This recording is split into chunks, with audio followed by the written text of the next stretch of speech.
Jakarta, CNBC Indonesia, Mat Sam, warga asal kampung Cempaka, Kalimantan Selatan, hidup melarat setelah menemukan harta karun senilai 15 triliun pada masa sekarang.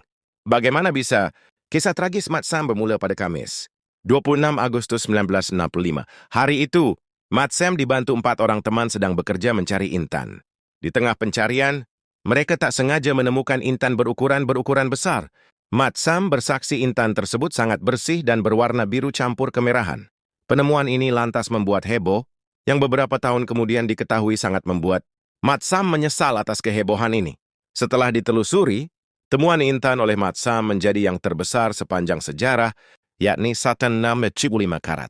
Harganya diperkirakan tidak kurang dari puluhan miliar rupiah, karena intan tersebut hanya sedikit lebih kecil dari Kohinoor, Red, berlian India yang menghiasi mahkota kerajaan Inggris. Tulis harian Pikiran Rakyat, 31 Agustus 1965. Setelah viral, nama Mat Sam menjadi terkenal. Semua orang menduga dirinya bakal kaya raya, sebab menemukan harta karun super besar. Sayangnya, itu tak terjadi. Temuan intan tak menjadi miliknya, melainkan diambil pemerintah.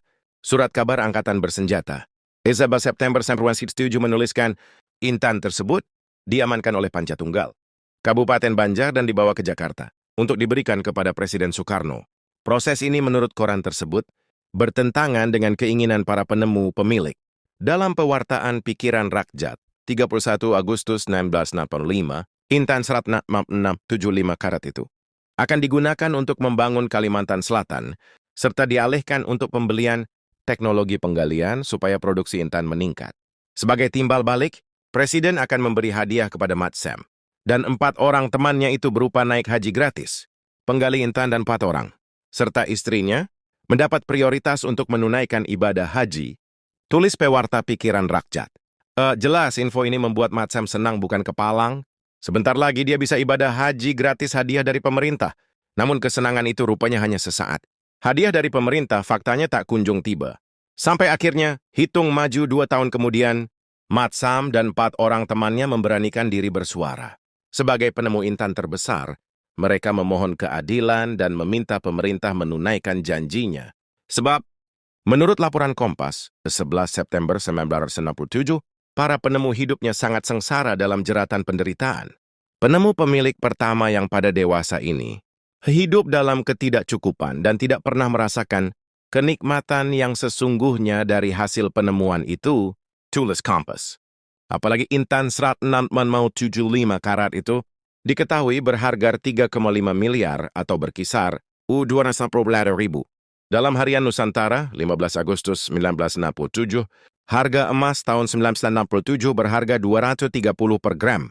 Berarti dengan 3,5 miliar bisa membeli 15 gram emas.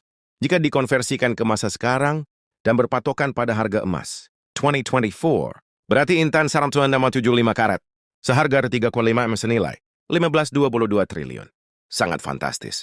Tentu saja wajar apabila Mat Sam bersuara dan memohon keadilan. Jika tak diambil pemerintah, maka dia kini sudah jadi miliarder dan hidup tak melarat. Suara Mat Sam ini kemudian disampaikan melalui kuasa hukum yang kemudian diteruskan kepada Presidium Kabinet Ampera, yakni Jenderal Soeharto.